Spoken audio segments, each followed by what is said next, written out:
یہ ہر دور کے اندر ہوتا رہتا ہے، عقائد میں بے اعتدالی، اعمال میں بے اعتدالی، اور اس میں افراط و تفریط، اس کے درمیان کا جب بھی آپ راستہ وہ نکالیں گے، اعتدال پر آئیں گے، تو اس اعتدال کا نام ہی دیوبند ہے۔ اب اللہ نے جو صراط مستقیم بیان فرمائی، اہدنا الصراط المستقیم صراط الذین انعمت علیہم غیر المغضوب علیہم ولا الضالین، یہ صراط مستقیم خود اس راستے کا نام ہوتا ہے جو راستہ ایسا راستہ سیدھا ہو اور ایسا درمیانہ راستہ جو اپنے منزل مقصود تک چلنے والے کو یقینی طور پر پہنچائے۔ کتاب میں آپ نے پڑھا ہوگا، اے وسطہ الذی یفضی لسالکہ الی المطلوب، البتہ جو یقینی طور پر اپنے چلنے والے کو اپنے منزل مقصود تک پہنچائے، اس کو صراط مستقیم کہا جاتا ہے۔ اب یہ صراط مستقیم جو انہوں نے، اور کتاب میں پڑھو، یہ صراط مستقیم جو افراط و تفرید سے خالی ہے۔ پہلے تو اللہ نے ہمیں ایک ایسا اسلام دیا اور ایسی شریعت اور ایسا دین اللہ نے عطا فرمایا جو امم سابقہ کے افراط و تفرید سے خالی ہے، اسی میں اعتدال ہے۔ پھر اس اعتدال کے اندر جتنے عقائد و عمل میں جتنی بھی آپ دیکھیں گے بے اعتدالیاں ہیں، ان تمام بے اعتدالیوں سے مبرہ ایک مسلک یہ علماء دیوبند کا مسلک ہے، اور یہ جماعت ہے، اور ہمیشہ اس مسلک کی محنت پر یہ حضرات کاربند رہے۔ ان کو پتہ تھا کہ ہمارے اس ملک پاکستان میں کس قسم کی جماعتیں، کس قسم کے لوگ رہتے ہیں، اور آج چلتی دنیا میں ہم یہ دیکھ رہے ہیں کہ اس دور میں، اس نازک دور میں، جہاں پر مسلکی جو تفریق وہ تو ختم ہو چکی ہے، لیکن ابھی ایمان و کفر کی تفریق بھی ختم کر رہے ہیں۔ ابھی آپ دیکھ لیں کہ بڑے بڑے جو لیڈران ہیں مندروں میں جا رہے ہیں، قادیانی تک کو اپنے بھائی کہہ رہے ہیں۔ یہ سارے جو بھائی ہیں، تو پھر آپ بتاؤ کہ اس میں دشمن کون ہے؟ جب اللہ نے جب معیار رکھا ہے، اللہ فرماتے ہیں کہ تمہارے ماں باپ، بیویاں، بیٹے، قبیلے، تمہاری تجارتیں، تمہارے مال، ان سے جب اللہ رسول زیادہ محبوب نہ ہو تو اللہ کے عذاب کا انتظار کرو۔ اللہ نے فرمایا لا تجد قوم یؤمنون باللہ والیوم الآخر یوادون من حاد اللہ ورسولہ ولو كانوا آباءهم او ابناءهم او اخوانهم او عشیرتهم۔ اللہ فرماتے ہیں جو لوگ اللہ رسول کے ساتھ محبت کرتے ہیں، وہ کبھی بھی اللہ کے اور رسول کے دشمنوں سے نہیں بیٹھ سکتے، محبت نہیں کر سکتے۔ مومنین کا یہی حال ہے کہ وہ کبھی اللہ کے رسول کے دشمنوں کے ساتھ دوستی نہیں کر سکتے، اگرچہ باپ ہوں، بیٹے ہوں، بھائی ہوں، قبیلہ ہوں، کوئی بھی ہو۔ تو اب اس سے بڑھ کر بات کیا ہو سکتی ہے؟ لیکن آج یہاں پر کوئی تفریق نہیں ہے اور کوئی یعنی فرق نہیں ہے، تو اس کا نتیجہ کیا نکلا؟ ابھی پرسوں ہی یعنی تھوڑے دن 5-6 دن پہلے ایک بالکل اچھا نیک بندہ، یہ جو حضرت نے ہمیں سبق دیے ہیں بڑے حضرات نے، تو ان سبق کا اصل مقصد کیا ہے وہ میں آپ کو سمجھاؤں۔ وہ کیا؟ وہ یہی ہے کہ پرسوں ایک شخص آیا بڑے اچھے دیندار گھرانے سے، اور پورا گھرانہ قرآن کے حافظ، اور جو بچہ جس کو لے آیا تھا وہ بچہ بھی آدھا عالم تھا اور قرآن کریم کافی پڑھا ہوا تھا اس کا بچہ۔ سارے بچے ماشاءاللہ ان کے حافظ ہیں، بیٹیاں حافظ ہیں، عالم ہیں۔ اور جس بچے کو ساتھ لایا تو جب بیٹھے تو اس نے کہا یہ میرا بیٹا میں ساتھ لایا ہوں۔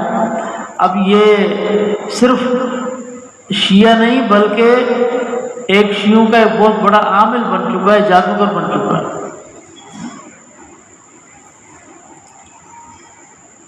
جب تفریق نہیں ہوگی تو ظاہر بات ہے چلنا پھرنا اٹھنا بیٹھنا کھانا پینا صحبت ہوگی نہیں۔ تو میں آپ کو یقین سے بتاؤں کہ ہمارے بزرگوں نے بھی یہ فرمایا ہے، لیکن انہوں نے یہ ظاہر بات لکھی ہے کہ کوئی کافر ہو نا اس کی صحبت بھی اتنی خراب مت سمجھو جتنی ان کی صحبت۔ ان کے دل بالکل سیاہ ہے، ان کے ساتھ بھی بیٹھے تو دلوں میں سیاہی آتی ہے، اور پھر جب تمہیں وہ سیاہی نظر بھی نہیں آئے گی تو ٹھیک کیسے کرو گے بھائی؟ اب وہ ان کا عامل بن چکا۔ میں نے جب اس کی شکل دیکھی تو میں نے اس کو کہا بھائی میں نے بھی کئی بندے دیکھے ہیں لیکن مجھے اس میں ہدایت نظر نہیں آتی، اس لیے اس کو آپ اپنے حال پہ چھوڑ دو۔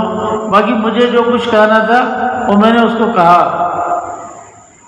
میں نے کہا ایمان پہ خاتمہ نہیں ہوگا، کافر ہو کر مر جاؤ گے، سمجھایا اس کو، لیکن میں نے کہا اب اس کو اس کے حال پہ چھوڑ دو۔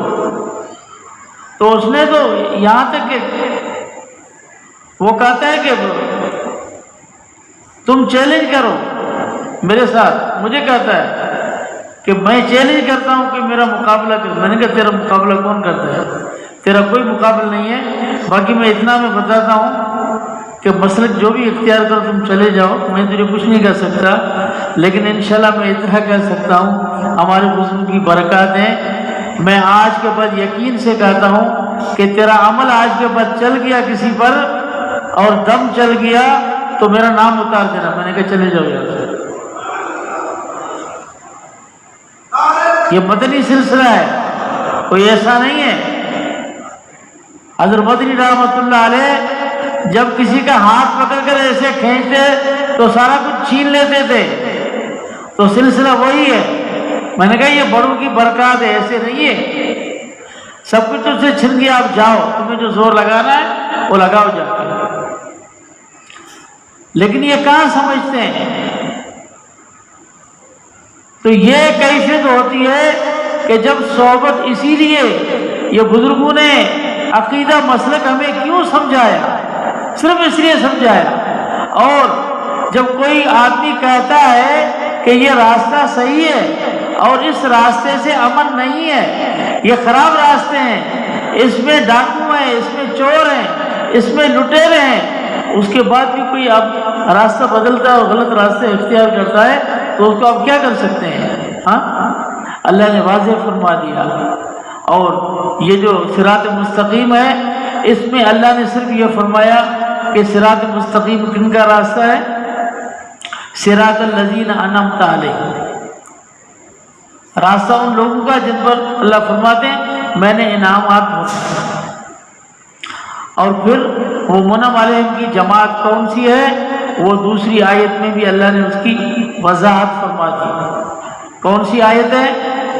وَمَن يُطِعِ اللَّهَ وَالرَّسُولَ فَأُولَٰئِكَ مَعَ الَّذِينَ أَنْعَمَ اللَّهُ عَلَيْهِم مِّنَ النَّبِيِّينَ وَالصِّدِّيقِينَ وَالشُّهَدَاءِ وَالصَّالِحِينَ وَحَسُنَ أُولَٰئِكَ رَفِيقًا ذَلِكَ الْفَضْلُ مِنَ اللَّهِ وَكَفَىٰ بِاللَّهِ عَلِيمًا۔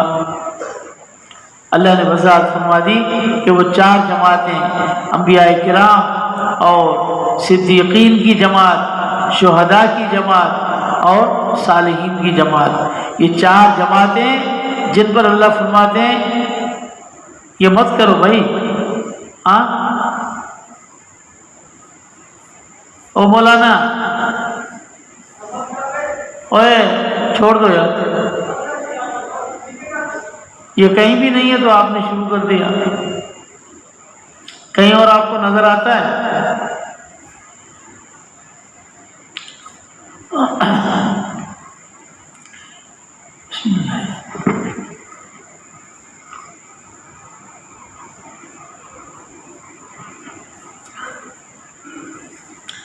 یہ چار جماعتیں انبیاء کرام، صدیقین، شہداء اور صالحین، اللہ فرماتے ہیں وَحَسُنَ أُولَٰئِكَ رَفِيقًا، اللہ نے فرما دیا کہ اس سے بہتر تمہیں ساتھی نہیں ملیں گے، یہ سب سے بہتر اچھے ساتھی ہیں، ان کی رفاقت اختیار کر لو اور ان کا ساتھ جو ہے وہ اللہ سے مانگو اور طلب کرو، اس سے اچھی جماعتیں کوئی نہیں۔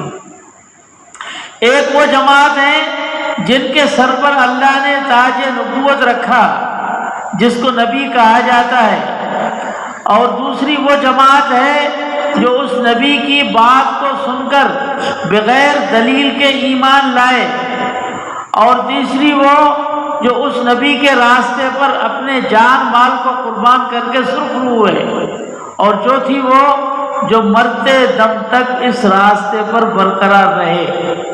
یہ چار جماعتیں ہیں انبیاء کرام۔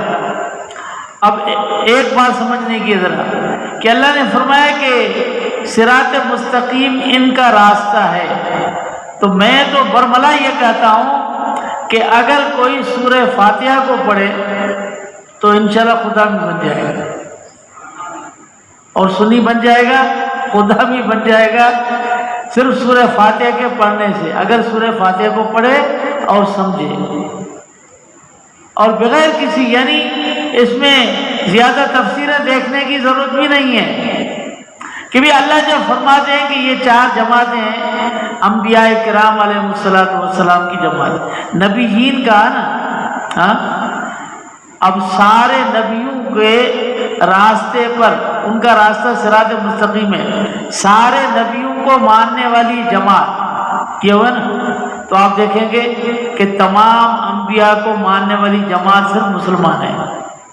اور اس میں کوئی نہیں ہے۔ عیسائی ہو تو یہود کے نہیں مانتے، اس کے نبیوں کو نہیں مانتے، اور یہود ہو تو وہ عیسائی کے نبیوں کو نہیں مانتے، ایک دوسرے کی تقسیم کرتے رہتے ہیں، اور صرف تمام انبیاء کو ماننے والے جو حضور کو ماننے والے ہیں، مسلمان ہیں۔ تو اس میں جب اللہ نے والنبیین فرمایا من النبیین، تو من النبیین سے جتنے بھی جماعتیں اس کے مسلمانوں کے علاوہ وہ ساری نکل گئی، باقی صرف مسلمان رہے۔ اب آگے آ جاؤ، یہ سورہ فاتحہ کی تفسیر ہے نا، سورہ فاتحہ میں انعمت علیہم سورہ فاتحہ میں، اس لیے کہ سورہ فاتحہ وہ قرآن کریم کا دروازہ ہے، جب یہ دروازہ کھلے گا تو قرآن میں داخل ہو سکتا ہے۔ پورے قرآن مجید کے مضامین کا اجمال سورہ فاتحہ میں ہے، پورے قرآن میں اس کا تفسیر ہے۔ اب اجمال سے ہی سمجھ گیا، تفسیر خود بخود آ جائے گی۔ والصدیقین، اور جو صدیقین کو ماننے والا ہے، صدیقین، صدیق کس کو کہتے ہیں؟ صدیق اس کو کہتے ہیں جو اس پیغمبر کی بات پر بغیر دلیل کے ایمان لائے۔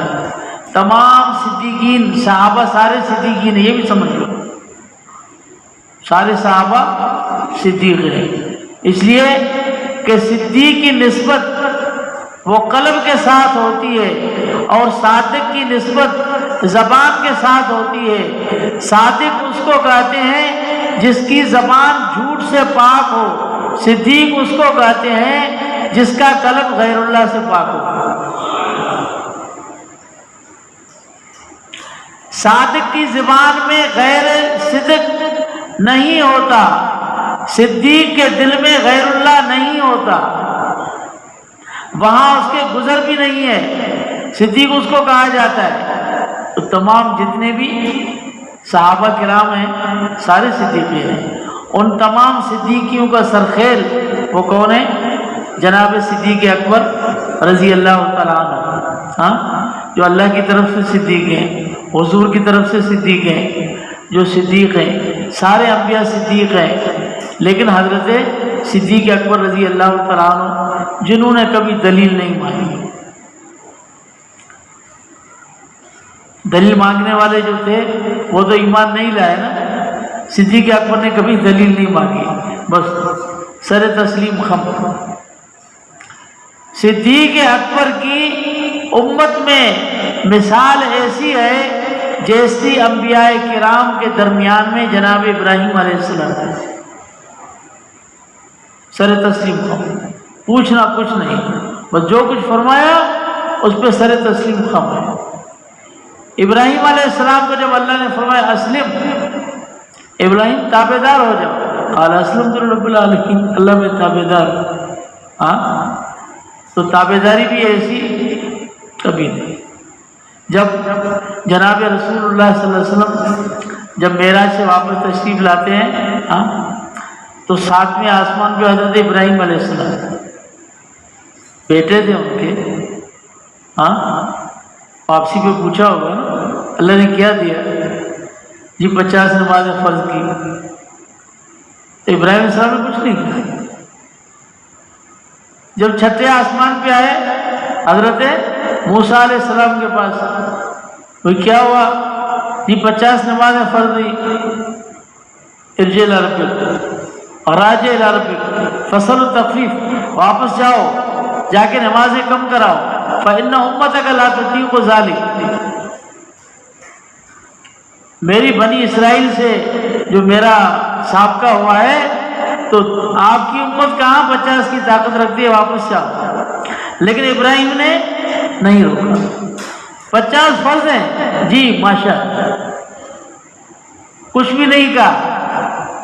کہتے ہیں اس لیے کہ ابراہیم علیہ السلام مقام خلت میں تھے، اور دوستی کا حق یہی ہوتا ہے کہ دوست کی بات کو من و ان ماننا ہے، قبول کرنا ہے، اس میں چوچرا نہیں کرنی۔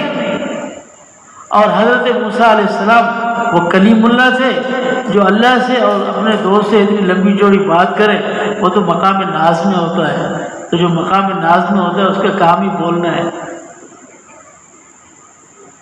تو اس نے تو واپس کر دیا۔ یہ ہوتی تو حضرت صدیق اکبر رضی اللہ تعالیٰ عنہ حضور کی مجلس میں سب سے زیادہ خاموش بیٹھنے والے صحابی صدیق اکبر رضی اللہ عنہ، بیٹھے خاموش مجمع میں، کوئی بولتے نہیں۔ اور یہ کسی کو پتہ نہیں ہے کہ بیٹھنے والوں کو کیا، خاموش بیٹھنے والوں کو کیا ملتا ہے اور بولنے والوں کو کیا ملتا ہے۔ حضرت شاہ عبد القادر جیلانی رحمۃ اللہ علیہ فرماتے ہیں کہ 90% عبادت اللہ نے خاموشی میں کی، 10% عبادت بولنے میں، 90% عبادت خاموشی میں۔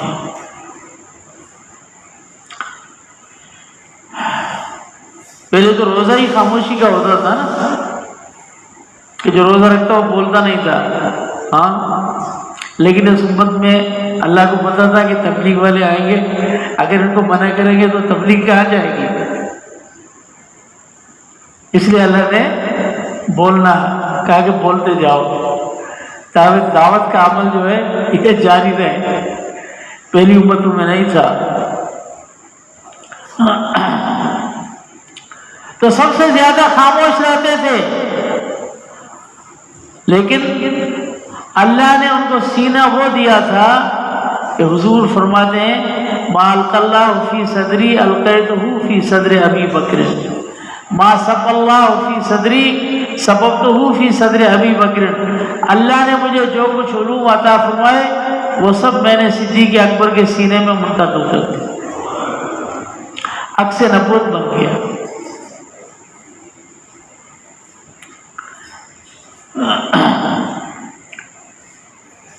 جناب فاروق اعظم رضی اللہ تعالیٰ عنہ روایات میں ہے کہ حضرت عمر رضی اللہ عنہ کئی مرتبہ ایسی باتیں فرما دیتے تھے جو وحی کے مطابق ہوتی تھی، وحی کے مطابق ہوتی تھی۔ تو جناب فاروق اعظم کا قلب وہ جناب عیسیٰ کے قلب سے مطابق تھا۔ جس طرح عکس ہوتا ہے نا، شیشہ ہوتا ہے، تو جب آسمان سے وحی آ رہی ہے تو جس طرح حضرت عیسیٰ علیہ السلام کے قلب پر وحی انتباہی ہوتی تھی، چھپنے والی ہوئی، وہاں سے آئی چھپ گئی، جس طرح فیکس مشین ہوتی ہے، انتباہی وحی تھی۔ تو جناب فاروق اعظم کے قلب پر وہ چھپ گئی، تو لیکن شان سب سے بڑی کس کی تھی؟ صدیق اکبر رضی اللہ تعالیٰ عنہ کی۔ اس لیے کہ حضرت مجد الفسانی رحمۃ اللہ علیہ فرماتے ہیں کہ علم کے اعتبار سے اگر دیکھا جائے تو جو اللہ تعالیٰ نے حضور کے فرمان کے موجب جو علم اللہ نے حضور کو عطا فرمایا وہی سینہ صدیق کو عطا فرمایا، لیکن وہ بذریعہ وحی ہے، وہ بذریعہ الہام ہے۔ فرق اتنا ہے، وحی کا اور الہام کا فرق ہے۔ علوم ہے اللہ نے عطا فرمائے، عکس نبوت ہے، لیکن بذریعہ وحی ہے اور بذریعہ الہام کا فرق ہے۔ اور دوسری بات یہ، چونکہ وہ اللہ کے پیغمبر تھے، وہ صدیق تھے، تو وحی الہام کا فرق ہے۔ اور دوسری بات یہ کہ حضرت فاروق اعظم رضی اللہ تعالیٰ عنہ، بھئی جب آپ کے بازو میں قوت ہوگی، آپ ایک من آپ کے ہاتھ میں آئے گا تو آپ کا بازو ادھر ہی کھڑا ہوگا، لیکن جب قوت تھوڑی کم ہوگی تو آپ کا بازو ایسے حرکت کرے گا یا وہ چیز گر جائے گی۔ یہ ہوتا ہے ضبط کا ہونا اور نہ ہونا۔ یہی وہی صدیق اکبر کے سینے پر بھی منتبہ ہوتی تھی، لیکن وہاں کمال کا ضبط تھا اور فاروق اعظم سے ضبط نہیں ہوتا تھا۔ تو شان تو صدیق اکبر کی ہے کہ جس کے سینے میں اللہ نے اتنا ضبط عطا فرمایا، جو اس کے باوجود خاموش ہوتے تھے اور ضبط فرماتے تھے۔ یہ ضبط کرنا سب سے بڑا مقام ہے۔ مولا الیاس رحمۃ اللہ علیہ نے ایک مرتبہ حضرت مدنی رحمۃ اللہ علیہ کے بارے میں فرمایا کہ حضرت مدنی رحمۃ اللہ علیہ وہ شخصیت ہیں کہ جس سمندر سے، وحدت کے سمندر سے ایک قطرہ پیا جاتا ہے، حضرت مدنی رحمۃ اللہ علیہ اس کے 7 سمندر طے کر چکے ہیں، اور مجال ہے کہ ساغر چھلک جائے۔ تو یہ ضبط جو ہے نا، یہ سب سے بڑا کمال ہوتا ہے۔ جناب صدیق اکبر رضی اللہ تعالیٰ عنہ جو تمام صدیقین کے سرخیل ہیں، جنہوں نے نبوت کو بغیر دلیل کے تسلیم کیا، بلکہ صدیق اکبر تو وہ تھے جو حضور کے اعلان نبوت سے پہلے ہی کلمہ پڑھ چکے تھے۔ اور یہ بات ازالۃ الخفا عن خلافت الخلفاء میں حضرت امام شاہ ولی اللہ رحمہ اللہ نے لکھی ہے، وہ پہلے ہی کلمہ پڑھ چکے تھے۔ اور اس کے بعد شہداء۔ اب میں آپ کو بتانا جو مقصود تھا، صراط مستقیم، صراط مستقیم پہ چلنے والے کون ہیں؟ دوسرے کون ہیں؟ صدیقین۔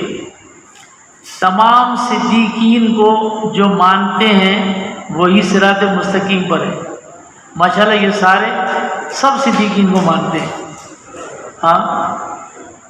جن سے ایک صدیق اعظم نہیں ہوتا وہ صراط مستقیم پر کیسے ہو گئے؟ باقیوں کو چھوڑو، جن سے ایک صدیق اعظم نہیں ہوتا تو صراط مستقیم پر کیسے ہو سکتے ہیں؟ اللہ نے کیسی سورہ فاتحہ کو کس طریقے سے، صراط مستقیم کو کس انداز سے بیان فرمایا۔ تو جب صدیقین کا لفظ آئے گا تو اس سے آپ دیکھو کتنی جماعتیں گر جاتی ہیں، صراط مستقیم سے کتنی جماعتیں ہوتی ہیں۔ والشہداء، شہیدوں کی جماعت جن نے اپنے جان مال کا نذرانہ پیش کر دیا، اللہ کے ہاں اپنا خون دے کر اور اللہ کے قرب کے اندر چلے گئے، وہ ہیں شہداء۔ اب سارے شہیدوں کو ماننے والے کون ہیں؟ یہی بیٹھے ہیں، جو شہداء کو نہیں مانتے۔ جو اللہ کے نبی نے فرمایا جب احد پہ گئے تو احد نے حضور کے آنے کی خوشی میں احد نے حرکت کی، تو حضور نے فرمایا اسبت یا احد فانما علیک نبی و صدیق و شہیدان۔ ایک نبی ہے تمہارے اوپر، ایک صدیق ہے اور 2 شہید ہیں۔ اب جو شہیدوں کو نہیں مانتے گرتے جا رہے تھے۔ اور صالحین، اور دوسرے ہیں صالحین۔ صالحین میں جتنے بھی نیک انسان آئے، اب اس میں کسی جماعت کا نام نہیں لوں گا، لیکن آپ دیکھتے جاؤ کہ کیسے گرتے جا رہے ہیں۔ اس زمانے میں آپ صرف دیکھ لو کہ تمام صالحین کو ماننے والے کون ہیں، آپ کو صرف اہل سنت والجماعت نظر آئیں گے۔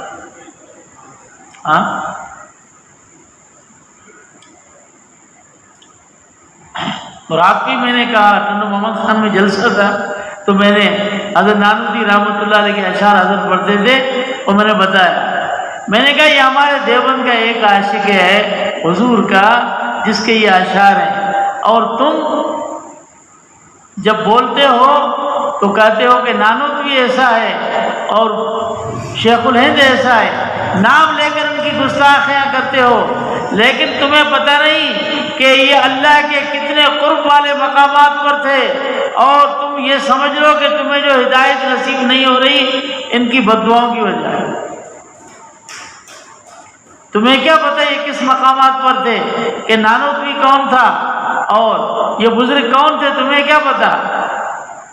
اگر ہم نے حضرت حسان ابن ثابت کو سنا تو کبھی میں نے کہا نانوتوی کو سن لو کہ اس نے کیا کہا، گزیدی ازما گلہات اورا نمودی صرف و ہر رنگ و گورا، اے اللہ تو نے ہر گل میں ایک رنگ اور ایک خوشبو رکھی ہے، لیکن تیری خدائی کو قربان جائیں کہ اپنے محبوب محمد رسول اللہ صلی اللہ علیہ وسلم کو بنانے میں، پیدا کرنے میں گویا کہ تو نے سارے رنگ ساری خوشبوئیں خرچ کر دی۔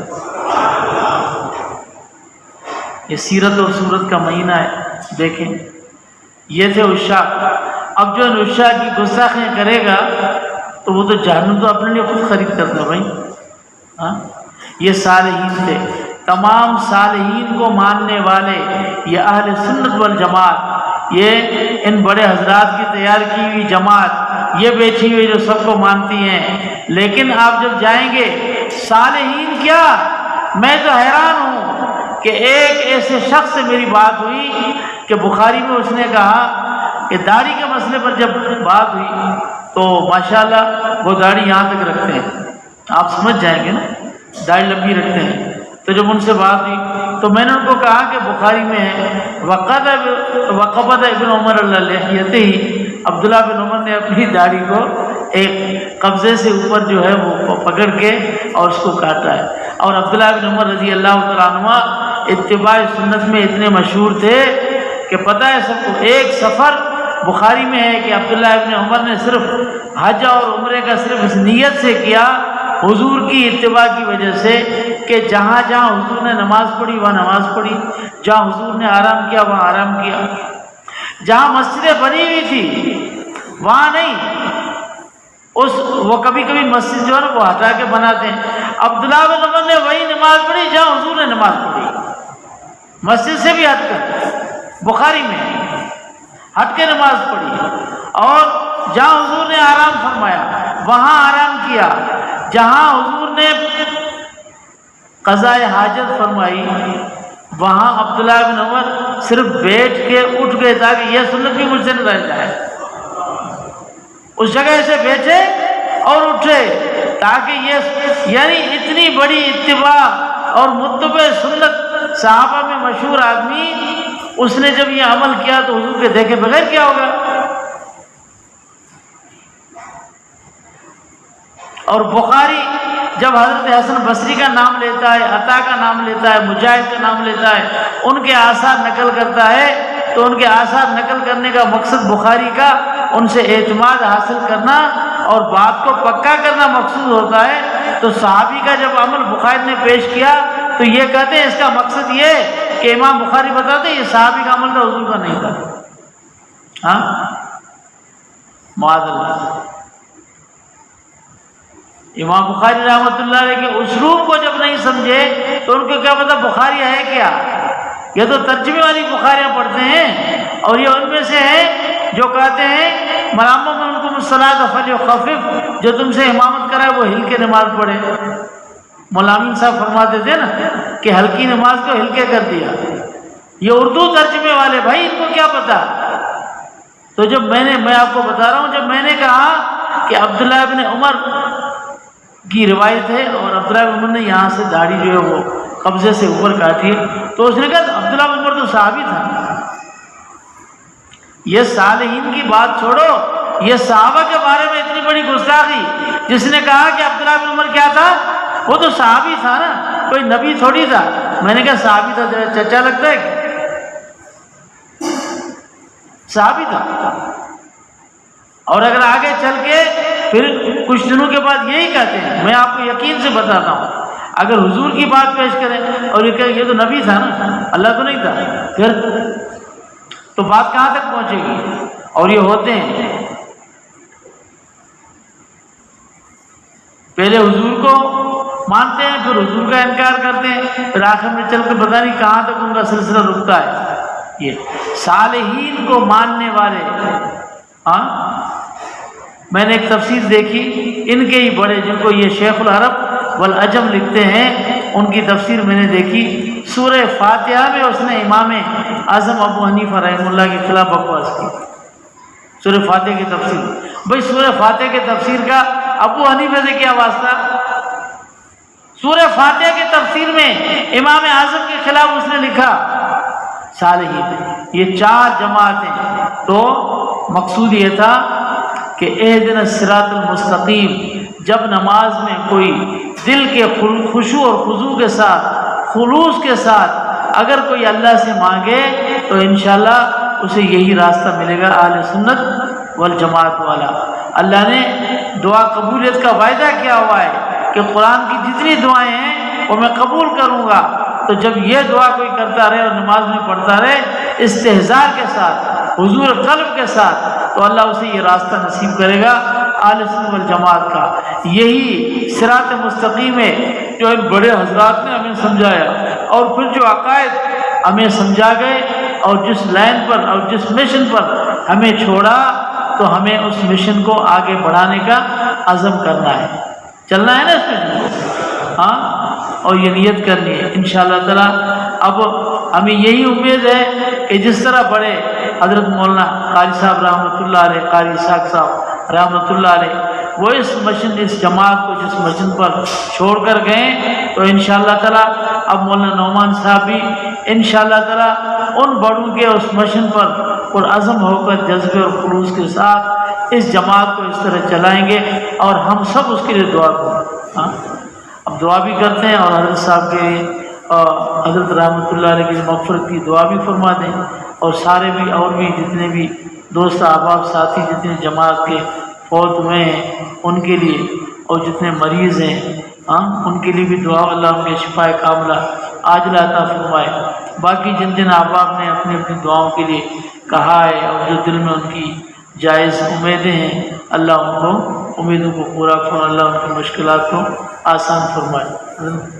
اللہم صلی وسلم وبارک علی سیدنا محمد وعلی آلہ وصحبہ۔ ربنا اغفر لنا ولإخواننا سبقونا بالإيمان ولا تجعل في قلوبنا غلا للذين اللهم اغفر له وارحمه كريما اللهم اكرم نزله وسع مدخله وابدل داره خيرا من داره وخيرا اللهم وفقه الجنة اللهم وفقه اسمه الله اللهم نقه من خطاياكم وإنك التواب الرحيم اللهم باعد بينه وبين خطاياه كما بعدت بين المشرق والمغرب اللهم اشف جميع مرضانا واغفر عوائدنا واكفنا في جميع مهماتنا اللهم بارك في مساجدنا اللهم بارك في مدارسنا اللهم بارك لهذا المسجد اللهم اختم بالصالحات اعمالنا بجاه النبي الكريم وصلى الله تعالى على خير خلقه سيدنا ومولانا محمد وعلى آله واصحابه اجمعين برحمتك يا ارحم الراحمين۔